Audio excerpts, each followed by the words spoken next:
Welcome to American Education FM, everybody. I'm Dr. Sean Brooks. All right. Hi, everybody. Happy Wednesday. Sorry for the later episode here. Again, I'm recording this, and as soon as I'm done recording it, I'm just going to upload it as fast as I can. So, lots to get to. Okay. I'll tell you this. I'm also not going to do much editing, so there's going to be a whole lot of ums and oohs and all that other stuff. I'm just going to kind of get this out there as quickly as I can. I've got plenty to cover here. I want to go over the election kind of briefly.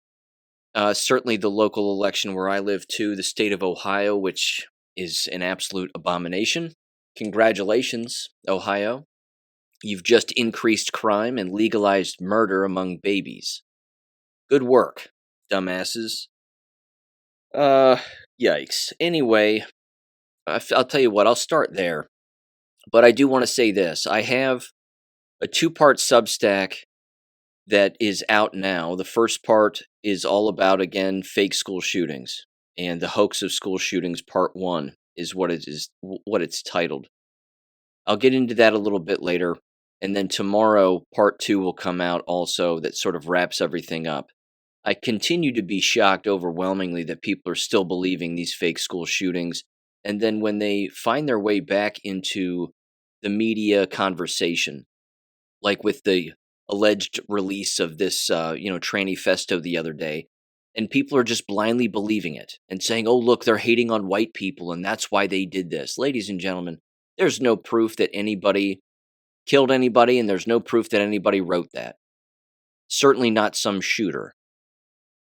It's all done because it's a giant psychological operation. It's all done to brainwash people. It's all done to revisit and re-traumatize a particular event and remind people that this happened, quote unquote, when it didn't happen. And I go through the Substack as to why it didn't happen. Again, I've mentioned it on the show at the time, of course, but I have to remind myself, of course, that there's always new people listening to the show, and there's new people picking up on the Substack and subscribing, and they've never even heard of me, and they don't know what I've covered and what I've said and what I've done. So I have to revisit these issues from time to time and just remind people again that you're constantly being manipulated all of the time. And as I've said here on the show regarding these fake school shootings, it's always about broken policy. It's not an accident that the media never talks with individuals who have worked in the school business or do work or previously worked in the school business. It's not an accident that Alex Jones hasn't had me back on his show. It's not an accident that Steven Crowder blindly believes this also. These guys are hard on for money, and they want attention.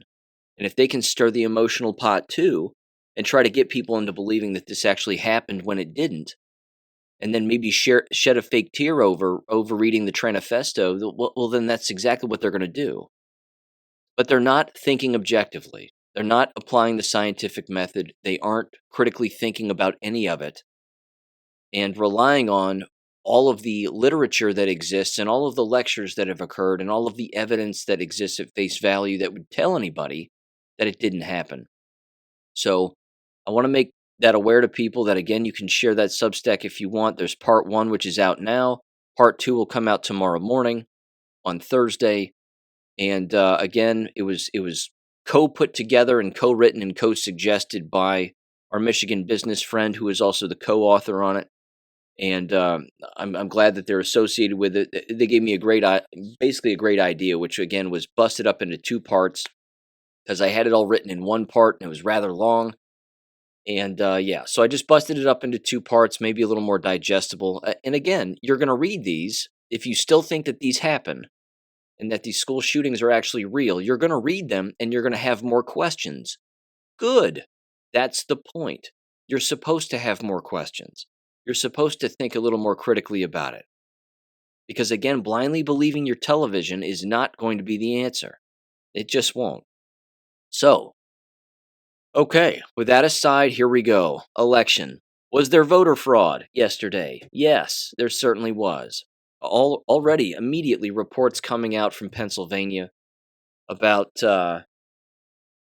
again, the electronic voting machines casting the wrong entry when they would click the yes, it would hit no. When they click no, the yes would turn on, and so on and so on. Ladies and gentlemen, we can't vote our way out of this. We can't vote our way out of these problems. And there's no way that Pennsylvania was the only place where that was the case. You're talking about school board members that either won or lost, that should or shouldn't have. You know, I can't imagine for the life of me why voter turnout anywhere these days would be less than it has been previously.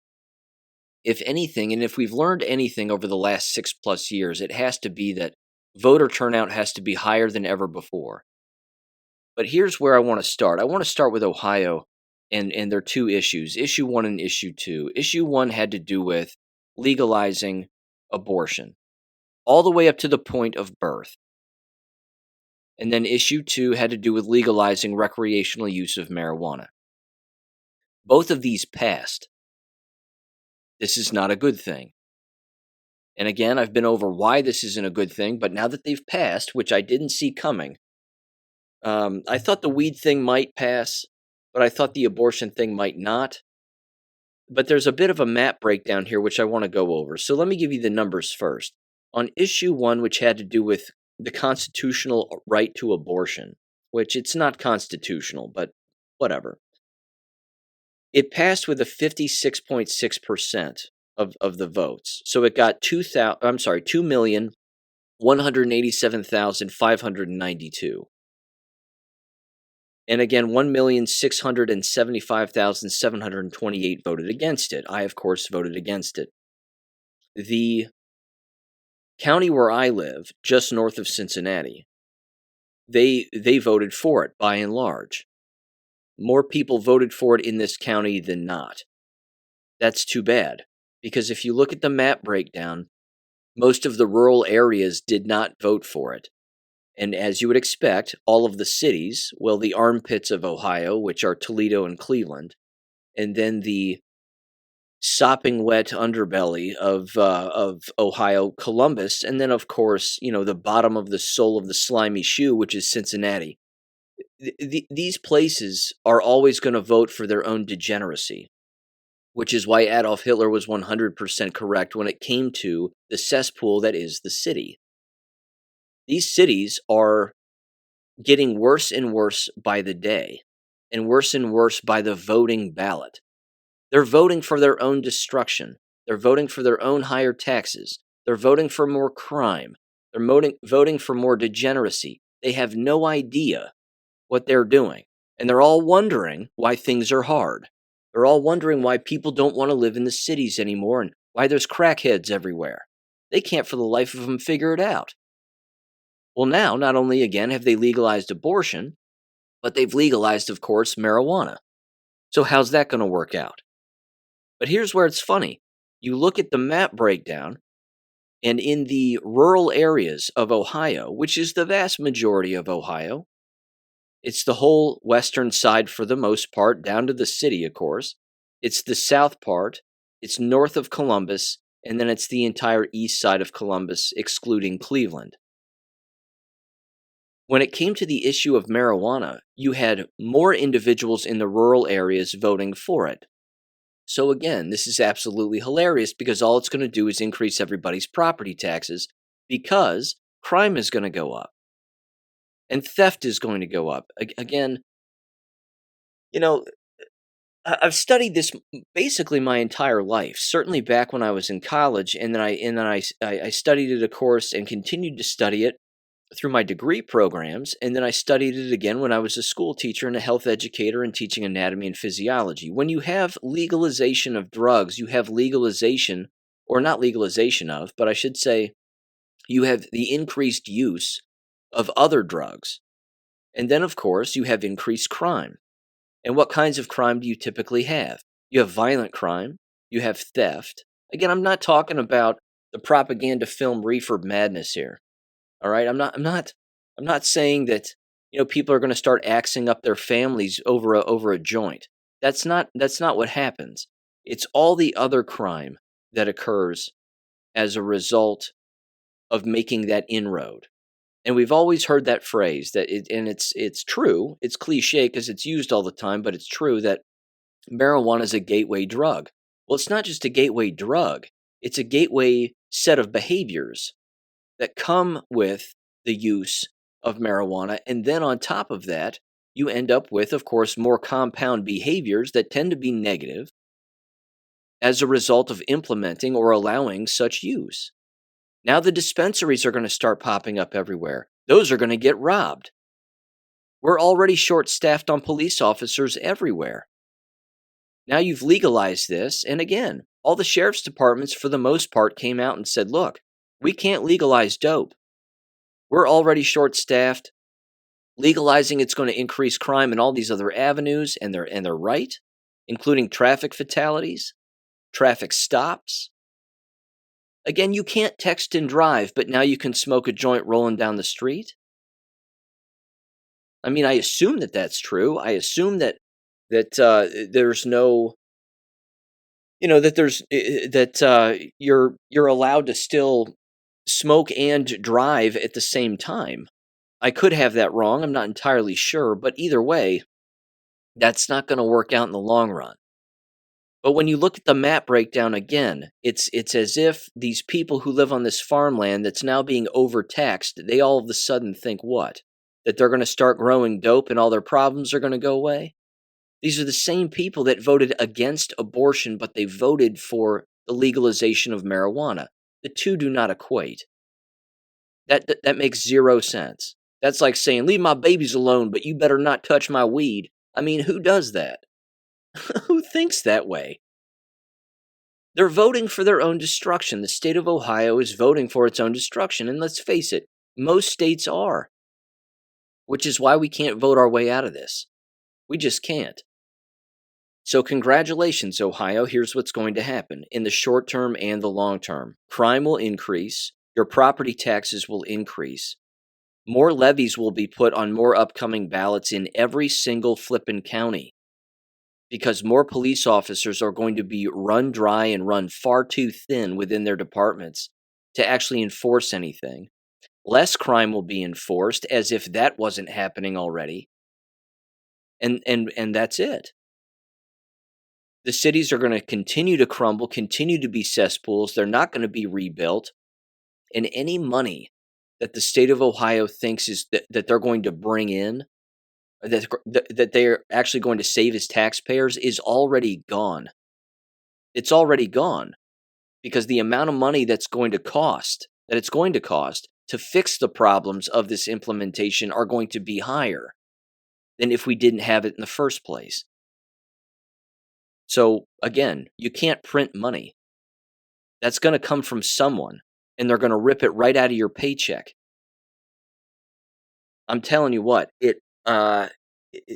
people's inability to make these basic connections between their take-home pay and then the things that they're voting for, and they don't see how there's a line that directly connects those two things. That if you vote for things that are going to increase taxes, have anything to do with property, business, crime, that's always going to increase taxes, which means you lose more money. You lose more take-home pay. I don't understand why people don't get this. It's not tough. It isn't hard to figure out. And again, people are struggling financially everywhere.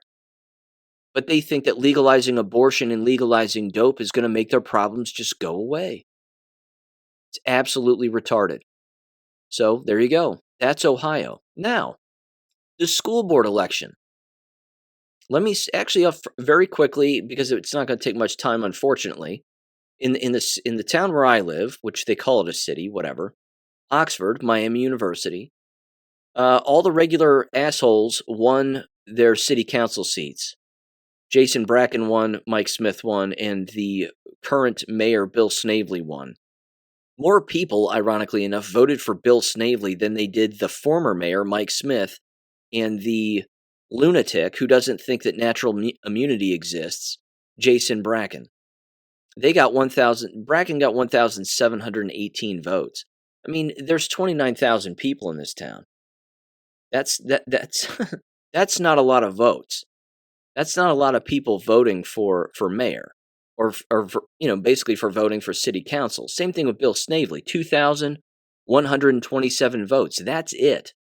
More people voted for school board members than they did for the people who sit on city council. I can't for the life of me figure out what these people in this town are thinking. I mean, they're mostly jabbed. We know that. It's a commune. They're brainwashed, but they're clearly incapable of rational thought.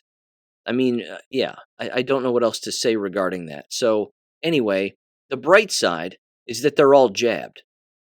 And as far as I'm concerned, the likelihood of them surviving their term is slim and none and slim left town. So, God willing, and I'm actually hoping this happens. I know this is tasteless, but I'm hoping that one of them drops dead in the middle of a meeting. Just flat out falls over. Because I'm going to be the first one to record it, put it on the internet, and then I'm going to be the next one to show up at the next meeting when that person is gone and say, I told you so. That's going to be me. And I'll put that on the internet too, and everybody can get their clicks and jollies off of watching that. I'm telling you.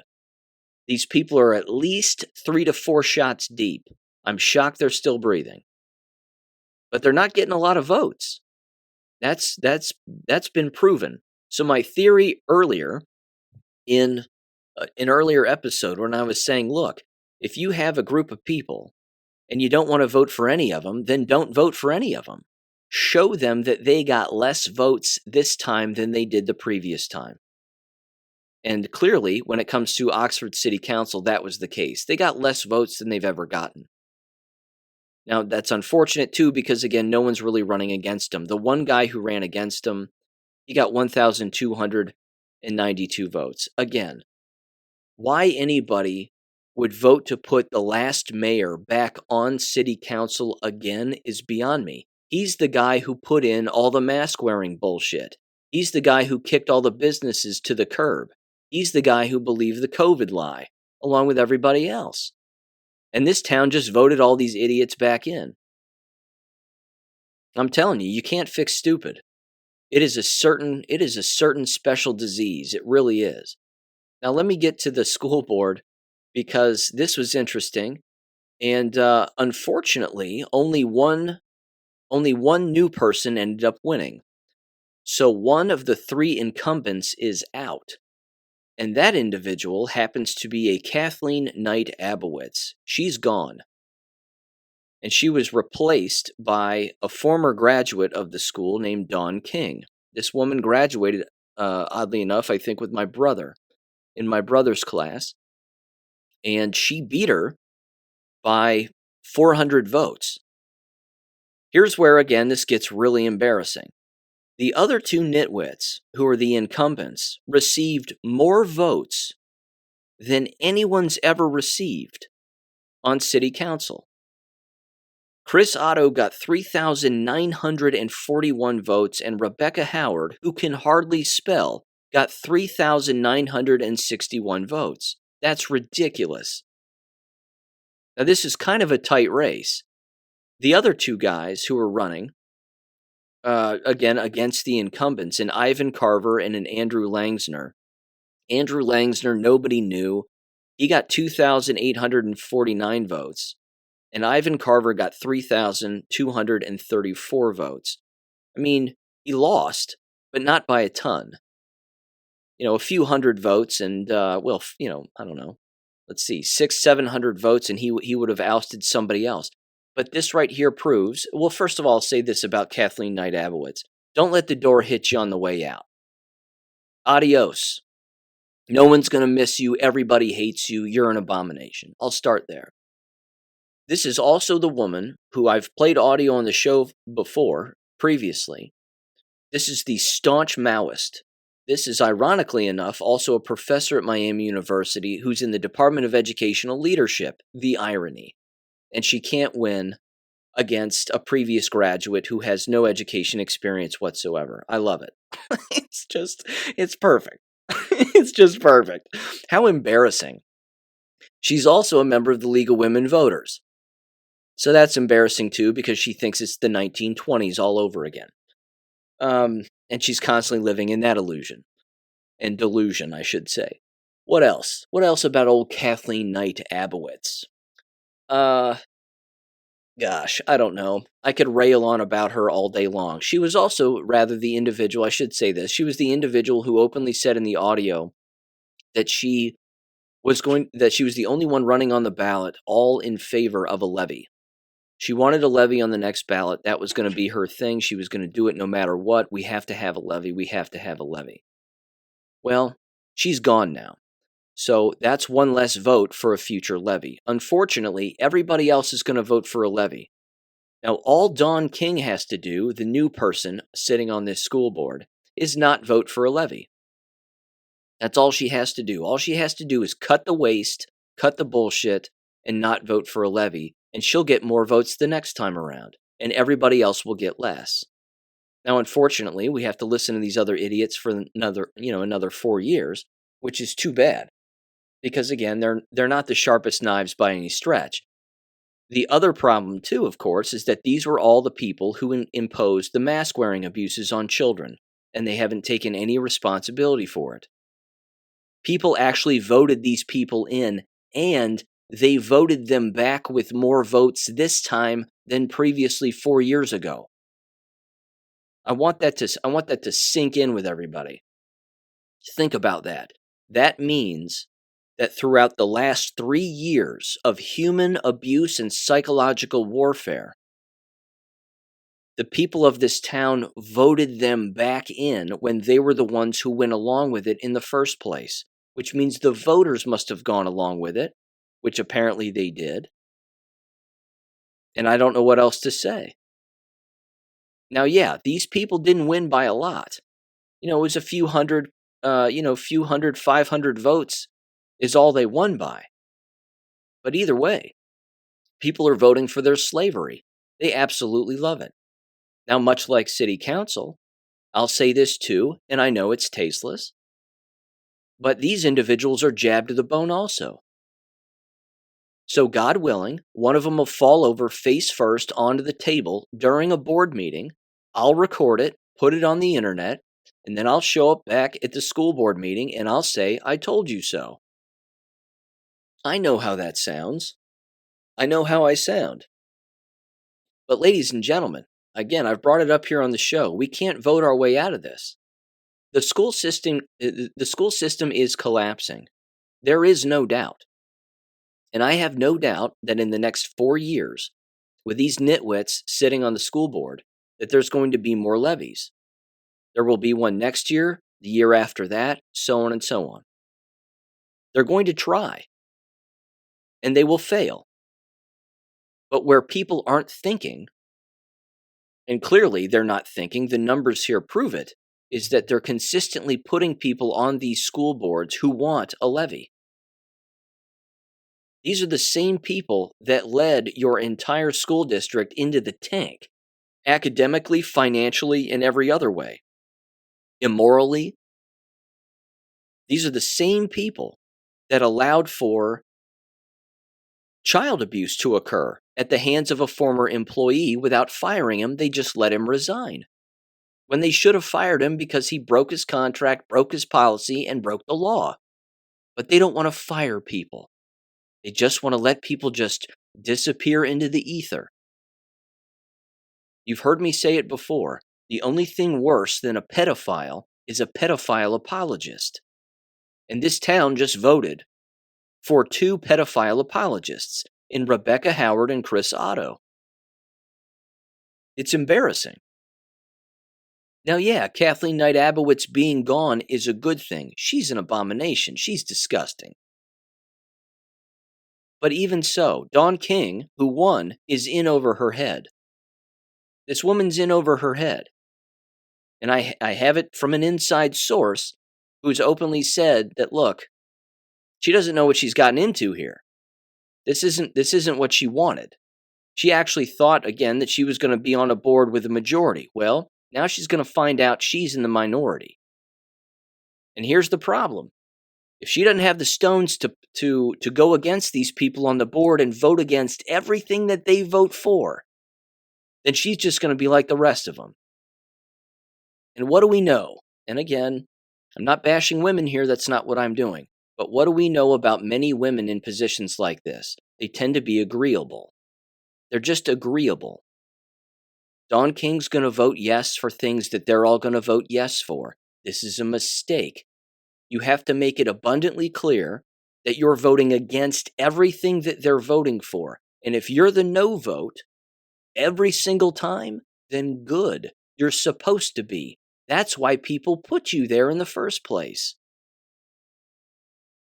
If they're putting in a measure to buy a new lawnmower to cut the baseball field and they all vote yes, you vote no. It's that simple. Vote no on everything. Well, we need to replace the water fountains. Vote no. Well, there's a broken toilet in the bathroom. Vote no. And fix it yourself. Just keep voting no. But that's not going to happen. She'll vote yes for a number of things, and it's going to be too bad. So again, it's multiple heads of the same snake. It's multiple fingers on the same corroded gangrene hand.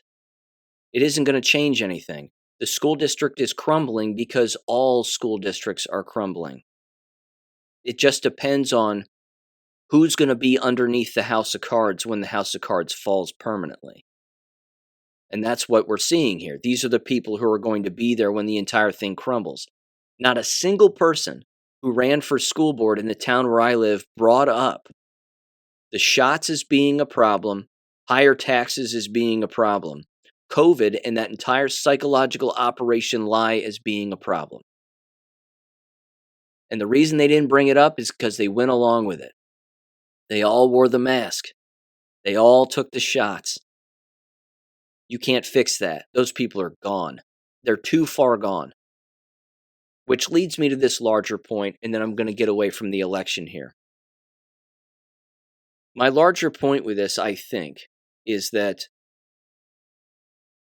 not only can we not vote our way out of this, and I'm not blackpilling, okay? I understand that people are still waking up. I fully get it. But I want to use a school metaphor and a math class metaphor. If you attended an American K-12 school when you were younger, even now, I would assume it's still the same way. Remember when you would stay home from school sick and then you would go back the next day or a couple days later and it felt as if you had missed a week of school or even more than that, in particular in math class? Does anybody remember that? I can't be the only person who had that feeling. That when you went back, it was like, okay, the other subjects, yeah, you can catch up on them, no problem. But it was like math class was the hardest because there was a very specific linear order in which you were taught that information. And if you missed a day, then it was like you were missing a piece of the puzzle. It was like you're trying to put a chain together, but when you look backwards, there's an entire link missing. And so you would have to go back and relearn how to do that in order to then jump forward to learn how to relearn what you were actually doing now. That's how I feel about the waking up process among people these days. If they aren't already awake by now, and even making some of the more basic connections, like voter turnout needs to be higher than ever before. How on earth could you vote for abortion and the murder of children? How could you do this? Why would you vote for the legalization of an illicit drug? I don't get it. CBD already exists. If you want to get high, smoke CBD. Drink an entire vial of the oil. If getting loaded is your motivation, you can already do that. But again, people aren't thinking. So my point is that I think we're past the point of no return here when it comes to people waking up. I know that's a huge black pill to some extent, but I really feel that way. I feel like, and it's not just because it's the day after an election, I feel like that's the case here. The people who are not awake aren't going to wake up fast enough in order to make any kind of a real difference. And the people who are awake, like us, for example, I would hope most of us, Many of us, again, as you've heard me say, I'm speaking for myself, again, I'm an abolitionist. I don't want these schools to exist anymore. I don't want these city councils to exist anymore. I want them all gone. The thread that runs through it, of course, is the bioweapon. As I've said before, that's the thread that, people aren't considering. They're wondering why they have that nagging cough that they just can't get rid of. Well, we know why. But again, if more I have to say this because it's the most objective thing to say too. If awake people don't run for these positions, then nothing will change. But what are we seeing when it comes to when awake people run for these positions? I mean, ladies and gentlemen, even outsiders who are dead asleep, who are simply opposing these individuals who are running or these incumbents, even they aren't winning. Which means, again, I think about it situationally and mathematically to some extent. Why would an awake person win? Why would an awake person get more votes than an outsider that no one knows, who is interested in fiscal responsibility on a school board, and that person loses? Again, why would an awake person win, who speaks more truth than that person because they know more? I don't think they would. I don't think they would win. I think they'd lose. Again, name calling aside, although everybody would start being called names, they're a conspiracy theorist and they're radical and they're this and they're that. Well, that just has to do with your inability to think. And name calling, of course, is a rationalization of a lack of understanding. So I just think that we are past a point of no return here. Is my ultimate end to this rant. I think we're past the point of people being able to really wake up. These people are going to, the people who have been asleep over the last 6 years are still going to be asleep. I mean, we've been hit over the head with a frying pan over the last decade plus. Why people can't understand what's gone on in the world over the last 6 years is beyond me. Again, there's no flipping way. I gotta get into this. There's no way that you read those Q posts and you don't learn something. So the only people who weren't reading them were the people who didn't want to think. The only people not reading those Q posts were the people who blindly dismissed it as being some conspiracy theory, quote unquote, but they didn't want to look into it and learn. Hell, these people don't even know what Substack is. You mention Substack and they go, "What's that?" You mention Gab, they go, "What's that?" You say, "Have you ever been on Telegram? Do you know what Telegram is?" "What's that?" They don't have a clue. These people are still on Facebook gossiping about their kids. They don't know that there are social media platforms with the truth on a day in and day out basis. They have no idea. And these are the people still running for office. And these are the people who are losing. And they're running against radical Democrats, so to speak, and they're still losing. I just don't think that people like me, if I ran for school board, which I never would, again, I wouldn't do it. I would do it knowing I was going to lose, and I would only do it knowing that I'd try to wake up some people along the way. But I would tell everybody throughout the entire time, I'm going to lose. And it's not reverse psychology.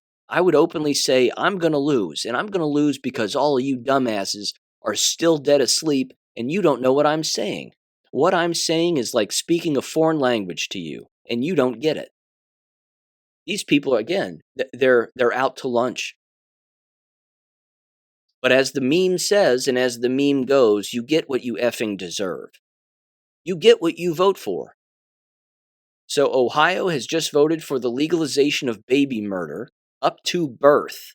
Oh, look, the baby came out. Let's kill it. Congratulations, Ohio. And they're going to do it while they're higher than a hippie on a helicopter. Good for them. All while they're sending their children still to American K-12 schools, which are abusing children on a day in and day out basis, curriculum, ideology, politics, and the entire routine itself all combined, wrapped into one. How do you fix that? Does anybody have that magical answer? How do you fix that? I don't think you do. I don't think you do. I will say this, though, one last thing regarding school board members. And again, I think it continues to show how brainwashed people are. Certainly the individuals that are still sending their children to these indoctrination torture chambers. They're still believing that they can vote their way out of it. They still think that, oh, if my school board member wins, the one that I voted for, then they'll turn things around. That is impossible. It does not work that way. I've been over it step by step, policy by policy on this show. State law dictates that certain things have to happen. Certain things need to exist. But the power that gets wielded at the local level can eliminate some things. You don't need the DEI nonsense. You don't need to be associated with education associations or superintendent associations or school board associations or any of these other outside influencers that are twisting the gears of the local apparatus at the local level. You don't need to be affiliated with any of those. You should vote your way out of it, but it takes knowing that in order to vote your way out of it. But the board members don't know this. They all go along with it because it's the same old, same old. Again, you heard Dr. Howard on this show. I played her audio. She openly said, we're not going to change anything. She openly said it. We just need to keep working together and moving in the same direction, and we just need to keep, blah, blah, blah. Well, what does that mean for everybody then? It means nothing's going to change. And you voted for it. You voted for her. Why? Again, I can't wrap my head around the level of stupidity where I live. It's astounding, and it's not the only. It's not the only place. This is everywhere. It's everywhere. Again, even if every single radical left-wing incumbent left a school district, and all the staunch right-wing conservatives showed up, okay, it wouldn't fix anything. They're still insolvent. They're still teaching lies. It's still an indoctrination camp. You can't get rid of that. You still have terrible administrators. You still have terrible brainwashed educators who are brainwashing the people that are in their rooms. No one knows this. And you still expect a vote for a school board member to just make everything go away. You have to be conscious of the problem in order to solve the problem. And no one's conscious of the real problem. Which is why, again, abolition is the only way forward. But these are not parents, ladies and gentlemen, making these votes for school board members. These are not parents and people that are going to pull their children out. They're still going to keep voting for people because they think that their vote is going to change their lives and change the lives of their children. The only people that can change the lives of their child are the parents. And you do that by pulling your children out of school permanently. That collapses the school district financially overnight. Voting for a new name for school board is never going to fix it. Voting for the same old name on school board that's running again for the same position, that ain't going to fix it either. That's only going to speed up the process. So if there's a silver lining in it, well, it just means that you just voted for the collapse of the school district at a faster pace. I'm fine with that. I would like to see it happen even faster, with everybody pulling them out overnight at the exact same time and saying, we're done. We're done. And again, I've been through the step-by-step process as to what that would actually mean if that actually happened, and who would actually get involved. The state would get involved. And they'd say, well, what the hell's going on here? And then everybody would get in their cars and start driving around to the different homes and begging them to send their children back to the school. And every single parent should look those people in the face and say, go F yourselves. Beat it. Get off my property. You're trespassing. If you stay on here longer, I'm going to shoot you. We're homeschooling our children now. Goodbye. You can't make bodies show up to a K-12 school board. I'm sorry, a K-12 school. You just can't.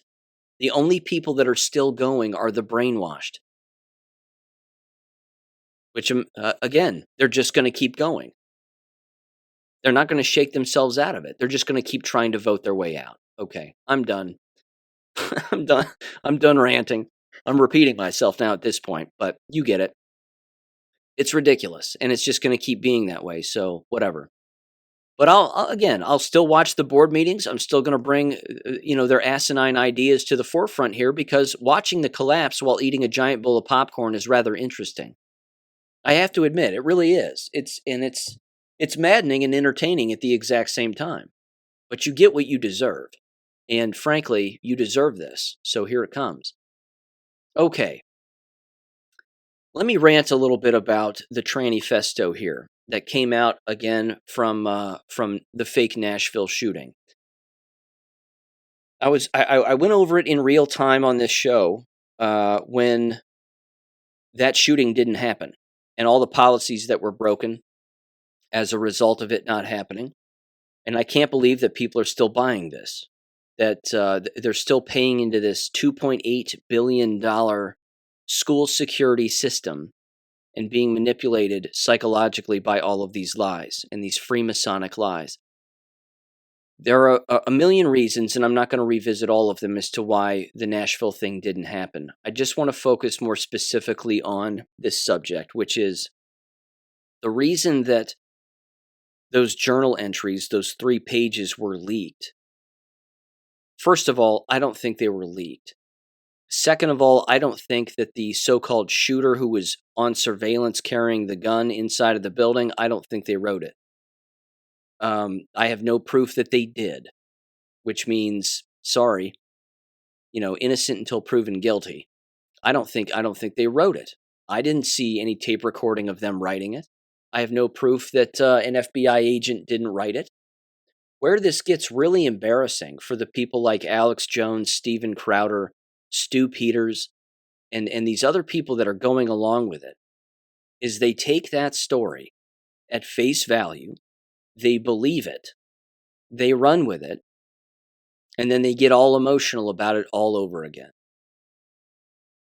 Again, I mentioned it right at the beginning of the show, that this particular episode anyway, although I've said it numerous times, and certainly I say it in the recent Substack article, that the media individuals that blindly buy this without thinking, and these are the individuals who are on the so-called truth, or the truth side of things, or the what's it called, the alternative media. They're showing their true colors here, that there's only so much thinking that they're capable of doing at one time. Excuse me, I'm belching at the exact same time here. They're only capable of so much thought. They don't want for the life of them to think that entire event was recorded at multiple times, that endless school policies were broken, and that what we might want to do is bring in someone who used to work in these buildings, who knows the policy, and can visibly see on video, because these are all videotaped now, that endless policy is being broken. So, what gives? Again, let me revisit Uvalde very quickly. Remarkably embarrassing, I might add. Uvalde was hands down one of the worst fake school shootings I've seen. I mean, Sandy Hook took the taco.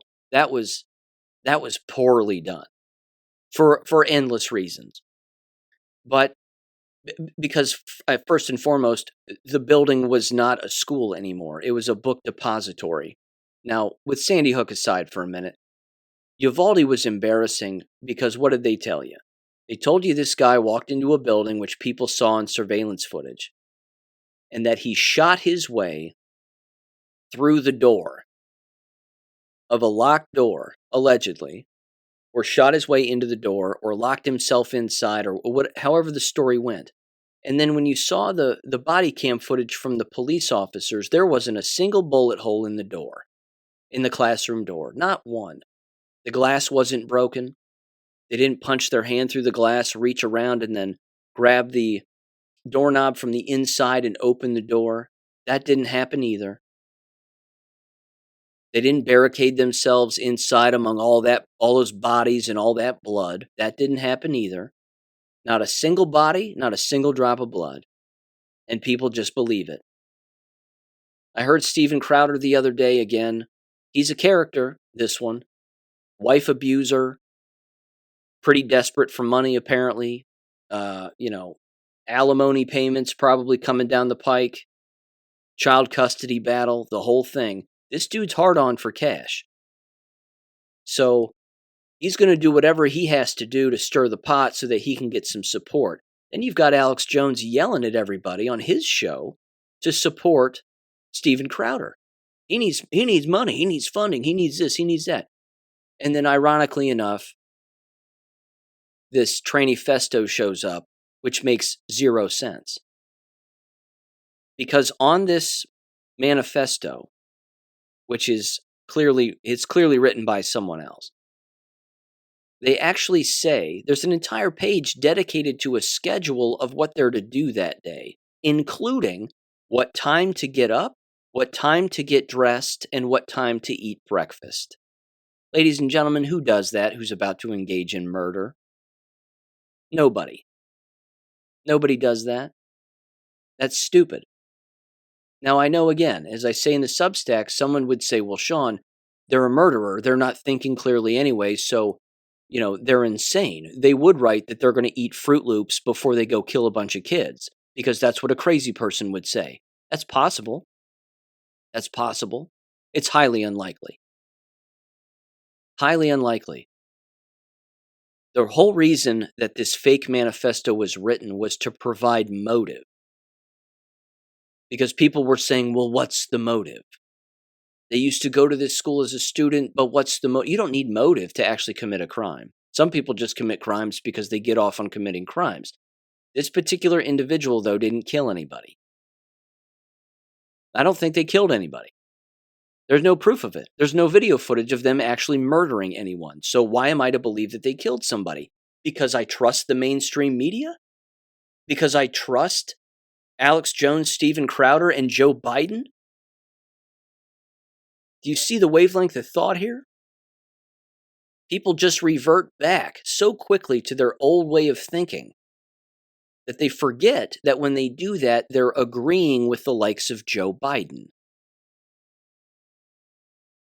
Sorry. And the mainstream media, the mockingbird media. They're all saying that that person killed people. Why do you all of a sudden believe them again? But again, it's a very quick 2-part Substack. I highly recommend checking out the first part today. You can check out the second part tomorrow. Who knows? I might throw together a third part, because there are aspects of thinking that that I've left out that I said on the show back when I was recording the show during these fake school shootings. But I don't know. I mean, I wouldn't necessarily count on that. Like I've said, the bridge has been crossed here. The line's been crossed. There's only so much, I think, that we can keep trying to wake people up as to what's really going on in the world before eventually they just have to figure it out for themselves. You can lead a horse to water. You can't make it drink. Sometimes you can't lead a horse to water at all. And we know what happens when that happens. So, I don't know. That's my 2 cents on that. All right, moving on. Speaking of people being dead asleep, and actually, I would argue that they're falling further into the matrix with every passing day. And that has to do with the likes of 2 individuals that I've referenced on the show with regularity. That's Glenn Beck and Chris Plant. Now, in typical fashion, as I do, before I'll exercise, I immediately turn on these 2 nitwits to figure out what they're talking about. I want to focus specifically on Chris Plant here. He, again, is on 105.9 WMAL, Washington's Mall, the Chris Plant Show. He is, he's lost it. He's lost his mind. He's not getting younger by the day, as we all know. I mean, he's an older guy. But he's beyond brainwashed. And he doesn't even hear his own hypocrisy and his own bias and his own irrational thought. So here's what he brought up. Regarding Israel, and the Middle East and what's happening there, which again, lots is happening on a variety of different wavelengths of thought and different dimensions, none of which he'll bring up because he can't grasp even the first dimension. But he actually said this regarding two particular stories.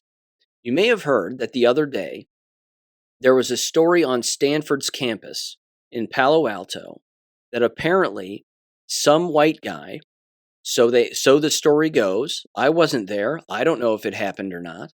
Again, you can see my wavelength of thought here. Just because it's brought up on the old TV and on Twitter doesn't mean it happened. But there was apparently a white guy in a van who hit a pro-Palestinian protester or student or something along those lines and either maimed or killed them as a result. I don't know if that happened or not, but it was reported. There was also this story on the opposite end of the spectrum.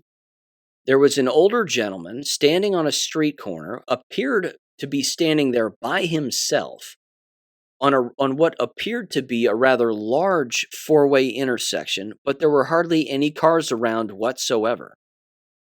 And all of a sudden, he's standing there, of course, and he's waving a Israeli flag from a flagpole. Again, older gentleman, striped shirt tucked into his jeans, whatever.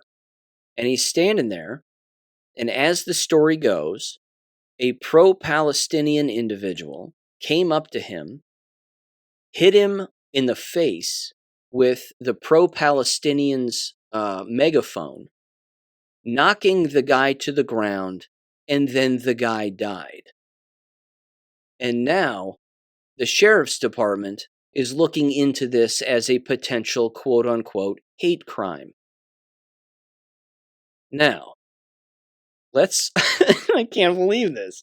Let's actually dive into this just for a quick second. Here's all you saw online about this particular guy holding the flagpole. He's holding the flagpole, he turns to his right, and someone clearly is videoing him and or taking a picture of him. But there's video of him waving the flag, and he's not necessarily saying anything, he's just standing there. And then the video stops and there's no video. The next clip you see, which is the only one that exists, is him on his back with a little bit of blood on his face, so it looks like. The flag's on the ground. One older gentleman is standing next to him. The man who has allegedly been knocked down is still moving and talking. He's alive. And then there's a woman kneeling down next to him that appears to be pro-Palestinian or pro-Palestine, and she has a Palestinian flag on her and a backpack that says Free Palestine or something along those lines. That clip, that video clip, is quite literally 3 seconds long. And just like that, we're all supposed to believe that he was killed because he's Jewish, and that he in fact died. I'm sorry, I don't buy it. I don't buy it. These false flags and these psychological operations, ladies and gentlemen, happen with such regularity and such frequency that if you keep falling for it every single time, you're going to be led right down a path of nothing but destruction. I would always rather sit on the side with a smile on my face that, oh really? They said someone died? Whatever. And then I'm not going to believe it. What is far more believable are the clips that are showing up on Gab. I saw a clip the other day on one of the other boards that I frequent and pay attention to that was clearly caught in 4K, 10K, whatever, high def, and it was on from someone's cell phone, pulling a child out of rubble from what appears to be Gaza. You can make that assumption anyway. And what you can't do is erase this out of your mind, because you can't fake this. This was real. There was a man pulling a child out, and the child's skull was crushed and gone. It was completely gone. The left side of their head was gone. The right side was still attached to their neck. but the left side of this child's skull was gone. I saw that with my own eyes. Now, yes, it was a video in a location I've never been, and no, I was not there. But that's far more believable than watching an old man lying on their back, looking rather casual, with what appears to be a couple of scrapes on his face because he was allegedly hit and knocked to the ground, and we're just supposed to believe that just like that, presto changeo, they died. Sorry, I don't buy that. I'm far more likely to buy the video footage of a child with their head blown out than I am an old-timer on the ground still talking with a couple of scrapes on his face, and then again us believing that they're dead. I'm just so disappointed that people keep buying this, and Chris Plant blindly believed and immediately believed the old Jewish guy waving the flag, being hit and falling down and dying. He believed that immediately. And he was telling the story of the Stanford student or person on the Stanford campus being hit by a bus or being hit by a van with a white guy driving it. He didn't believe that story at all. He was telling it as if that didn't happen, but he was telling it as if the other one happened, and he was certain that it happened. He cannot hear the hypocrisy in his own voice when he talks. He's incapable of it. Again, these people are jabbed, ladies and gentlemen. Chris Plant's too deep. He's 2 shots deep. He took the Johnson & Johnson, if memory serves, or 1 Johnson & Johnson and 1 Pfizer. And he's even had to report himself on the hypocrisy of the entire shot rollout and how it was medically unethical and 1,000 other things. And he doesn't understand that he participated in it, that the egg is on his face, that he's the one eating the crow. Again, these people are not thinking, and they aren't getting better with every passing day. Every lie that they believe just means they're going to believe another lie. The next lie that rolls around, they're more likely to believe it, and so on and so on. It's awful. All right, I'm going to shift gears here now, and let me get into a few more education-related things. I put this document out on Gab. This came out from the U.S. House of Representatives, the Select Subcommittee on the Weaponization of the Federal Government. If memory serves again, this is either Jim Comer's committee or Jim Jordan's committee, one of the two. I could have that both wrong. Not entirely sure, but either way, this is titled, The Weaponization of Disinformation, quote-unquote, Pseudo-Experts and Bureaucrats, How the Federal Government Partnered with Universities to Censor Americans' Political Speech. Yes. Now, what does this mean in the big picture? This shouldn't shock us, certainly not this audience. You're a smart group. You know exactly what this means. This means that the universities and the federal government hate you.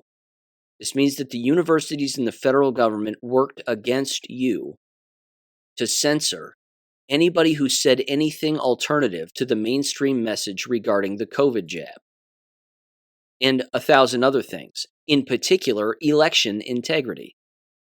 When it came specifically to election integrity and voter fraud, the universities were partnering with the likes of cybersecurity and infrastructure and the Department of Justice,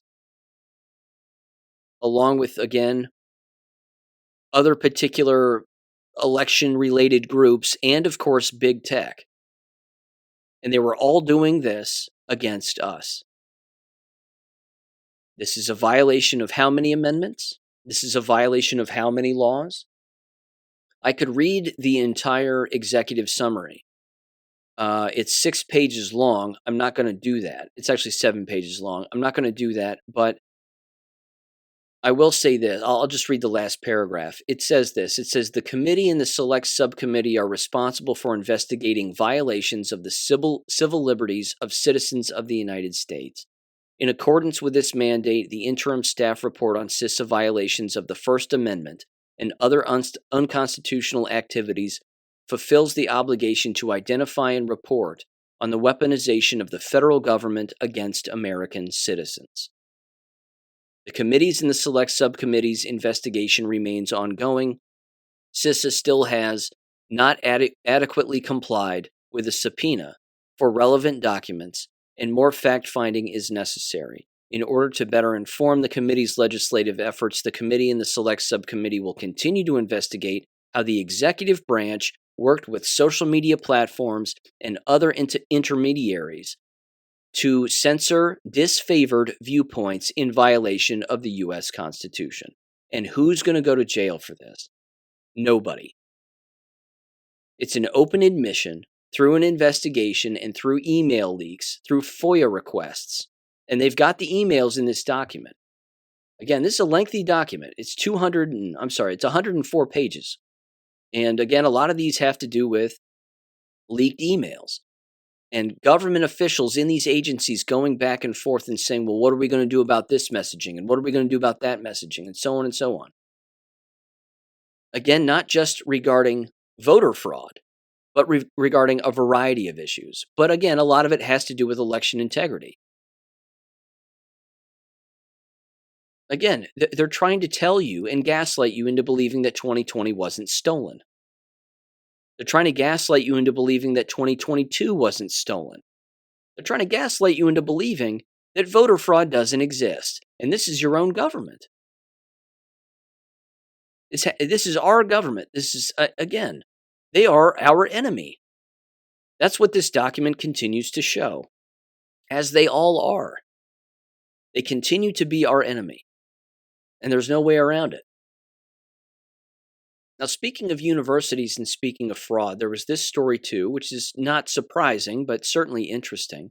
It's from the New York Post, and it's titled, "Harvard has a secret back door for ultra-rich kids with lousy grades." Here's what it says. It says, what does Harvard University do when faced with well-connected applicants, the children of mega donors or other highly influential people who have less than ideal SAT scores and GPAs? They put them on the Z list, according to a college admissions coach.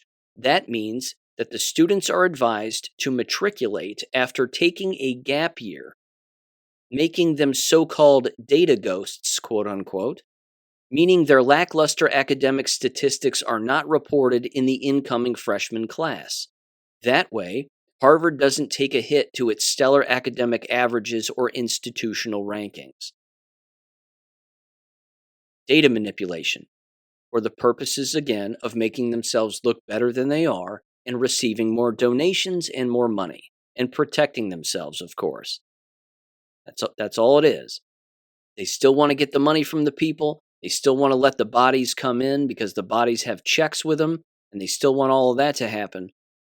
But they don't want the bad people, so to speak, to fudge their numbers in a negative way, because that, again, would further destroy their bottom line, so to speak.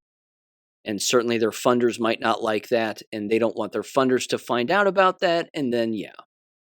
They're sneaky because they're criminals. Again, I just don't understand why people continue to participate in this, and the only reason that they do is because they're dead asleep. It's the only reason they keep participating in these kinds of systems and these kinds of institutions. It says, quote, if Harvard doesn't want the student hurting their U.S. News and World Report ranking, see what I mean? With their GPA and test scores, they admit them through the Z list. Brian Taylor, managing partner of Manhattan-based college admissions firm Ivy Coach, told the Post, while Harvard's law and medical schools both pulled out of the U.S. News and World Report college rankings, the university at large has not. It says, quote, it often means that the student really doesn't qualify for admission on their own, unquote. It says roughly 60 students get a spot on the Z list annually and are sent a letter that effectively says, we would be pleased to consider your admission in 1 year. They're not reapplying, Taylor explained. They're admitted, and they're guaranteed a spot in a year. So they just hide them. They hide them off the list because, again, it makes them look better in the immediate, and then they sneak them in through the back door, and then they don't have to count them. It's disgusting. It's just, they're immoral cesspools. I'm not sure what else to say, really. They're just immoral cesspools. Okay, let me shift gears one more time here, and I'll slide right into the jab-related stuff. I have a great deal, but before I do, I want to mention this. If you're like me, you're looking for insurance, and fortunately, I just signed up for insurance, and my plan was approved, which is great. What's interesting, which I always do this first, because I shop around, I'm a healthy guy. I never go to the doctor, don't go to the hospital, thank God. Of course, knock on wood, now I'll break a leg or something. But what ends up typically happening is every single year I used to have somebody else shop around for me, an actual agent. But then I learned how to do it, and I just do it on my own. It's not difficult, but it was easier having them do it for me, I thought. So anyway, last couple of years I've been doing it on my own. And the first thing I do is I always go right back to the same insurance plan that I have. I type in the same information because I want to see how the price changed, if the price changed. Well, wouldn't you know it?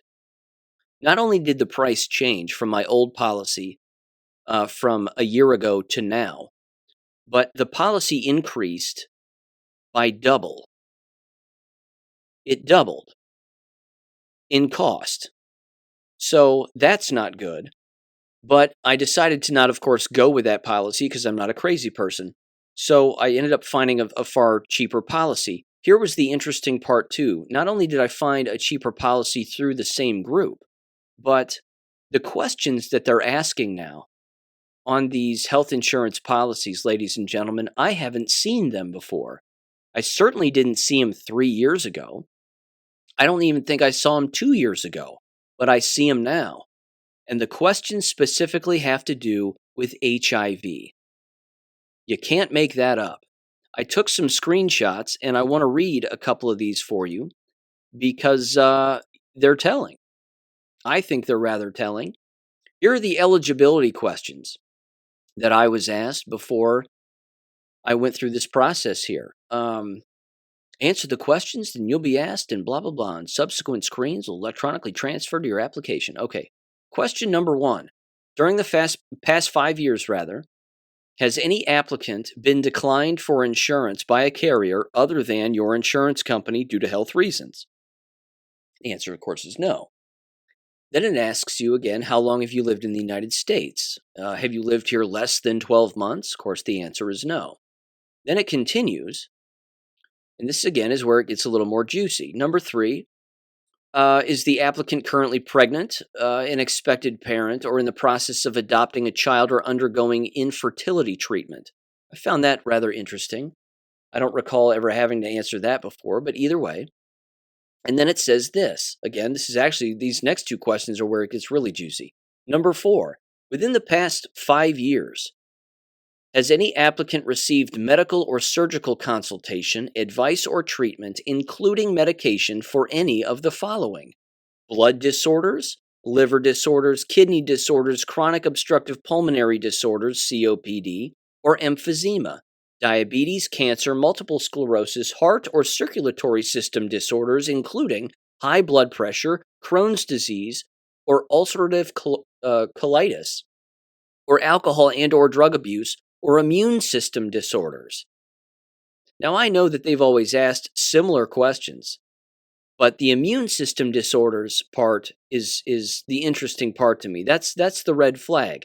Then question 5 says, during the past 12 months, has any applicant been advised to undergo any test except for HIV test, treatment, hospitalization, or surgery, which has not been completed, or for which results have not yet been received? Again, do you have any outstanding tests that are existing? And then question 6, within the last 5 years, has any applicant received a diagnosis or treatment for HIV infection from a doctor or other licensed clinical professional, or had a positive test for HIV infection performed by a doctor or other licensed clinical professional, excluding an initial positive test that further testing showed to be false? Why the HIV questions now? Why all the HIV commercials on TV and in YouTube ads? I don't even watch television, and I'm reading on these boards that I'm on. People are consistently saying, turned on the TV the other day, I was hit with 3 HIV commercials in a span of 6 minutes. Again, why? Why the billboards for HIV? Don't forget your HIV test. Why is that happening all of a sudden? What could it possibly be? Now, again, HIV doesn't exist. The fairy tale of HIV exists, and the false test exists. The immune response, quote unquote, test exists, and the test for testing low T cell count exists. Those are all real, which again is AIDS. But lowered immune systems and depleted immune systems and depleted T cell counts in one's bloodstream, that's all real. But again, unfortunately, people aren't connecting the dots between their increased insurance rates, what that means and why that's the case, and why they're seeing all of these HIV commercials on TV and all these HIV questions now on insurance policies. Do you have a lowered immune system within the last 5 years? Lots of people are saying that. Lots of people, again, who are jabbed, who are going to the doctors, are going, you're immune compromised. Because it was the shots. That's why. That's what did it. Now, this came out the other day. Children's Health Defense, again, having everything to do not just with insurance, and I'll get into that in a second, but this came directly from the FDA. It said the following, quote, the FDA is not required to take the COVID-19 vaccine or other COVID-19 shots off the market, an agency spokesman told the Epoch Times via email. They said, quote, with over 1 billion doses of the mRNA vaccines administered, no safety concerns related to the sequence of or amount of residual DNA had been identified. It says with regard to the FDA-approved mRNA vaccines, no, they're just approved for emergency use authorization. They're not approved by the FDA for regular use. It says, available scientific evidence supports the conclusion that they are safe and effective, unquote, the spokeswoman added. The FDA did not provide any evidence to back up its position, unquote. It's not going away. They're not pulling the shots off the market. It isn't happening. They're full steam ahead, and it isn't going anywhere. That leads me to this, actually, very quickly before I get into the insurance stuff even a little bit more. This was also from the Epoch Times. Give this particular thing a listen, this audio here. The host for one of their shows is reading a document that essentially says that now at airports and other transportation outlets, but specifically airports, the CDC has now recommended that passengers get tested for a plethora of illnesses, so to speak, before they board. Again, you need the fairy tale, ladies and gentlemen, of airborne illness in order to convince people to give up their rights and to not understand that the entire thing is in fact a fairy tale. Because if it leads to this, that now this is available and going to take place, and all this fake testing for things that don't exist are going to take place in airports, what comes next? Well, what comes next is you're not allowed to travel unless you provide yourself a positive test of something. And it's even been said on other radio shows, this is where the app comes in. This is where all the phone applications come in.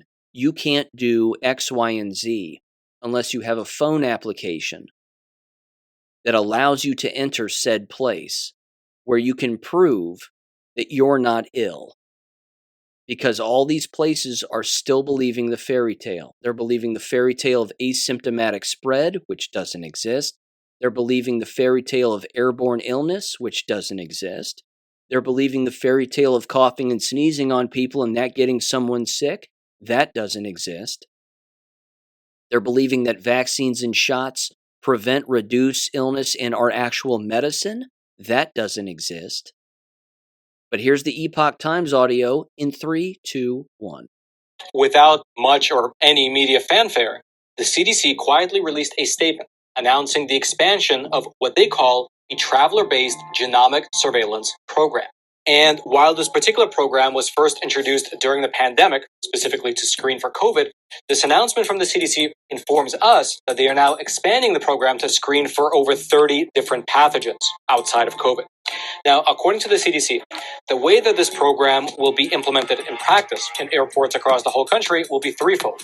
For one, it will involve taking nasal swabs of arriving passengers. Secondly, it will involve testing the aircraft wastewater. And thirdly, it will also involve testing samples of the wastewater in several different major airports. However, it is worth noting here that, at least at this very moment, this program is designed for monitoring the macro conditions rather than individuals. But it will be individuals eventually. That's the plan. That's the inching your way down this nefarious path, one step at a time, in order to again eliminate everyone's rights.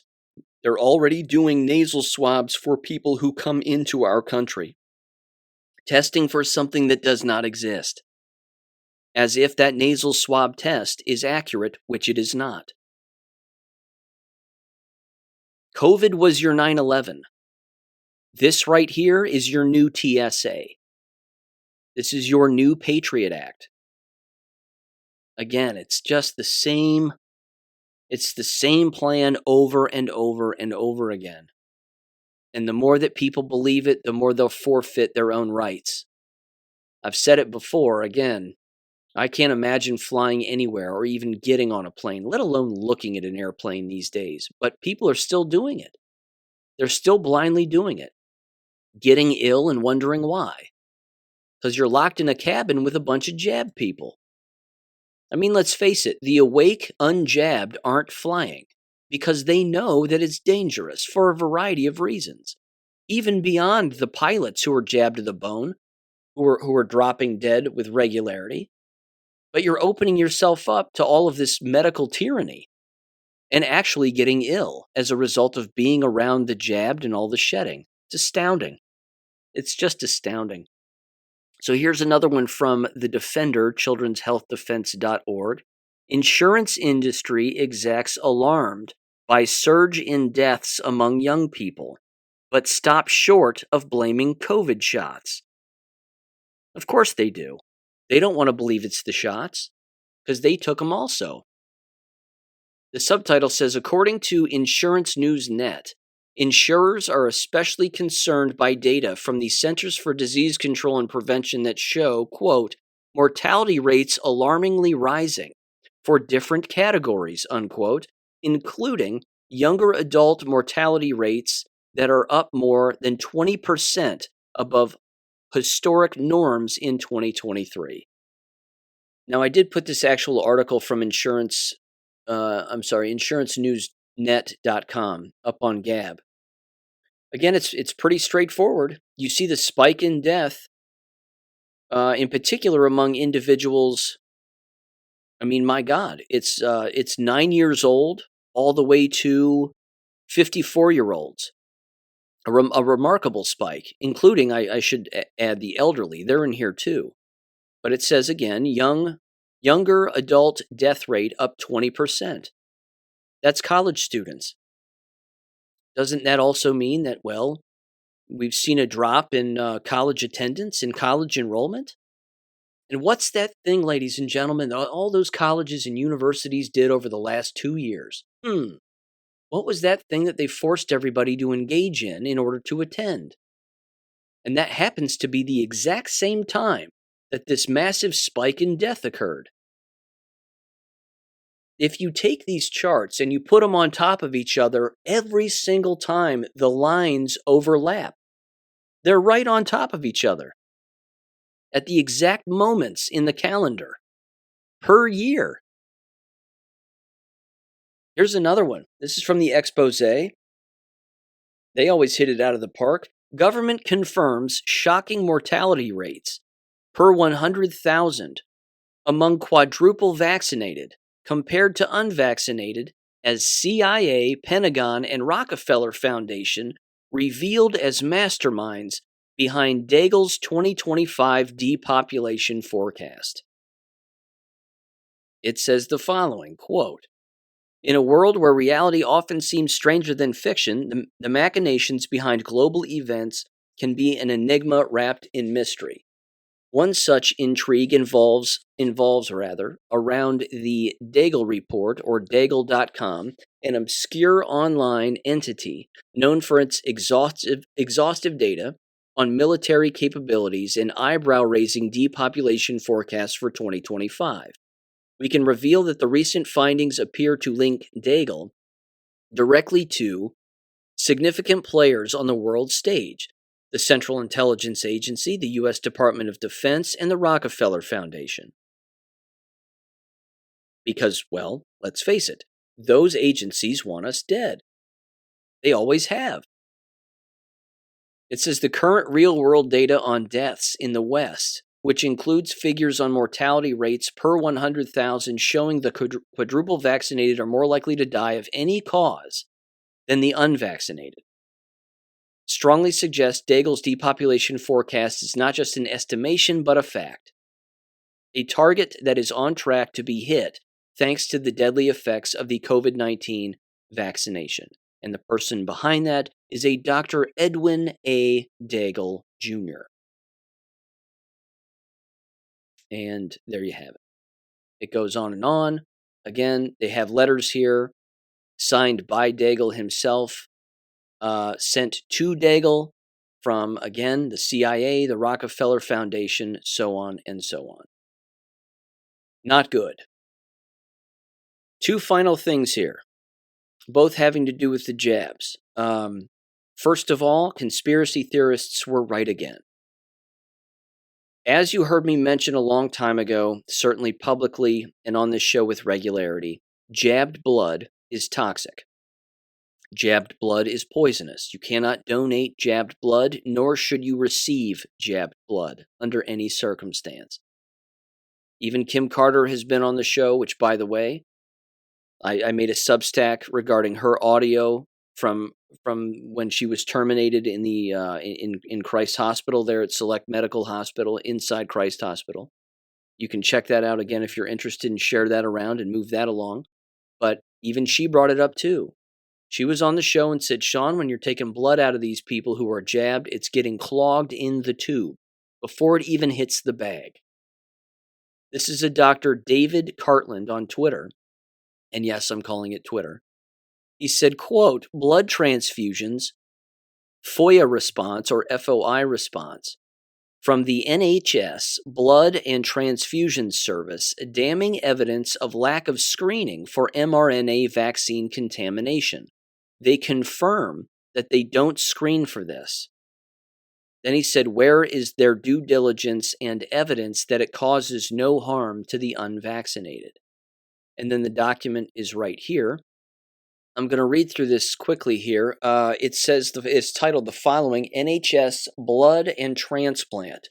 This is from their head office in North Bristol Park in Bristol, UK. The date appears to be the 10th of August, 2023. And then the person's name has been left out. But it says, regarding Freedom of Information request, it says, "Thank you for your request dated the 24th of July, 2023 for information from NHS Blood and Transplant," which is NHSBT, as stipulated below. It says, "Number one, please provide evidence to show that you, NHS, are now screening blood donations for possible contamination of any of the contents of injectable experimental mRNA drugs. Number two, if you are not screening blood donations for contamination of experimental mRNA drugs, please provide independent, that is, evidence not provided by the pharmaceutical companies that supply an experimental mRNA drugs or any organizations funded by pharmaceutical companies or organizations that profit or benefit in any way from the rollout of the experimental mRNA injectable drugs evidence to show with 100% accuracy that no components or ingredients of the experimental injectable mRNA drugs have ever entered the bloodstream or lymphatic system of those injected with said drugs. That was their second request for their FOIA. Number 3 was, based on the previous questions, can you provide any legal precedent and or evidence to show that the current NHS policy of insisting staff use contaminated via experimental mRNA injectable drugs, NHS stored blood, for transfusion into a patient can override said patient's, and then it has A through F, can override said patient's right to informed consent, right to absolute bodily autonomy, right to not receive experimental drugs via stealth, right to be free from discrimination based on behalf or any other protected characteristic, right to the same bloodless surgery options as other protected groups, and finally, the right to be treated with dignity and respect under NHS's Constitution. And it says again, under freedom of information, you're obliged to blah, blah, blah, blah, blah. It says, I can confirm that NHSBT does not hold the information you have requested. This is their response. Number 1, NHSBT does not hold this information, they said. We do not screen blood donations for possible contaminations by any of the contents of injectable experimental mRNA drugs. Number 2, NHSBT does not hold this information, they said again. We do not hold or have the data that would give 100% accuracy that no components or ingredients of the experimental injectable mRNA drugs have ever entered the bloodstream or lymphatic system of those injected with said drugs. And number 3, NHSBT does not hold this information. Per their third request, as per our duty under Section 16 of the FOIA, which is to provide advice and assistance, please see the link below for JPAC's position statement, which you may find helpful. If you are dissatisfied with your response, you can make another request and blah, blah, blah, blah, blah. Signed, a Dave Lockett, Interim Deputy Senior Information Risk Officer. What a job. What a thankless job. But there you have it. One FOIA request. Do you know what's in the blood, and is that blood being tested for being contaminated, specifically from the jabbed, before it enters a human being? Answer, no. Don't receive jab blood, ladies and gentlemen. Whatever you do, don't do it. Finally, there's this, and this is put out by the European Commission, the European Union, and all these other whack jobs. You've heard me with regularity, and I've gone through the documents on how they're working very hard to engage in this psychological operation, not only against us, but against the messaging that we put out that is factual. For example, like that FOIA request that I just read. That's a fact. But the European Union doesn't want you to know that that's a fact, even though it's coming directly from the source. So here's what they, of course, do. They call us conspiracy theorists, and we know this. This is from hashtag #ThinkBeforeSharing, and this is their propaganda poster. It's titled Conspiracy Theories, The Link to COVID-19. It says, be warned, the COVID-19 pandemic has seen a rise in harmful and misleading conspiracy theories. It may be difficult to recognize them or know how best to deal with them. I'm going to keep reading this whole document, but again, it's just one poster. But remember, this is their plan. Their plan is to always counter any fact that finds its way to social media or any fact that finds its way to the mainstream. Which is rare, but they have to do whatever they can to counter it. This is the war right here. It says, quote, COVID-19 is a disease caused by the most recently discovered coronavirus. Scientific evidence shows that coronaviruses generally originate from animals. The animal source for COVID-19 has not been confirmed yet, so says the WHO in 2020. It then says, uncertainty, fear, and the complexity of the COVID-19 pandemic have fulfilled related conspiracy theories. I'm sorry, fueled. Well, they have fulfilled them, but fueled is what it actually says. I can read, I promise. It says they attempt to explain why the pandemic happened and who is benefiting from it. And then in bold black letters with a yellow background, it says, be careful. Conspiracy theories are deceptive. They ignore scientific evidence and falsely blame individuals and groups that are not responsible for the pandemic. Do not share them. And then it says this. What are the red flags? There's 4 of them, apparently. Number 1, claims that the virus was artificially created, example, in a laboratory, by people with a specific interest. Example, reducing world population. They actually say that. Now again, if the enemy is saying that the claim isn't true, that means that the claim is true. Was it created in a laboratory? Yes. By people with a specific interest? Yes. Reducing world population? Yes.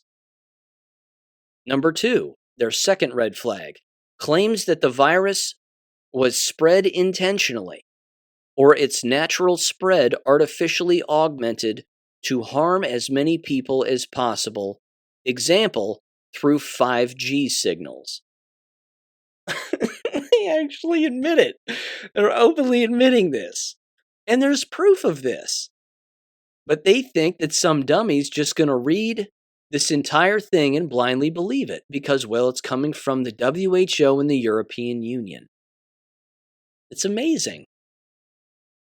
The third one claims that vaccines and cures are intentionally withheld to not disrupt the spread and to harm as many people as possible. Yes, that's been proven already. So we're batting 1,000 right now. We are 3 for 3. Let's see if we can hit a grand slam. The fourth one claims that certain sanitary measures to counter the spread of the virus are used to intentionally harm or control society. Example, vaccines and masks. Yes. And we just batted 1,000. It says study results, and it has a finger pointing here. A global study of 28 countries revealed that more than 3 in 10 people surveyed believe that a foreign power or other force is deliberately causing the spread of the COVID-19 virus. So says Gallup International from March of 2020.